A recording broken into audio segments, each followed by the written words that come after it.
La apnea del sueño es una enfermedad que se caracteriza por sueño durante el día, ronquidos y pausas respiratorias observadas por el compañero de cama.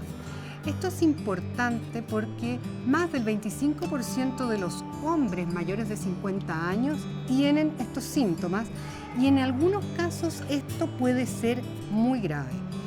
El problema de roncar, hacer pausas respiratorias en la noche y andar con sueño en el día condiciona un aumento del riesgo cardiovascular. Aumenta el riesgo de tener infartos al corazón, infartos al cerebro, hipertensión, diabetes, aumento del colesterol y obesidad.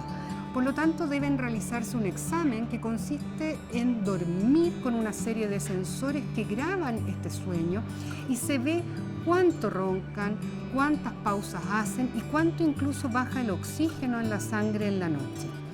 Y después se realiza el tratamiento, que puede ser quirúrgico con alguna cirugía de otorrino, odontológica o incluso un tratamiento médico que en algunos casos puede llevar a usar un dispositivo de presión positiva que mejora los índices de respiración durante la noche.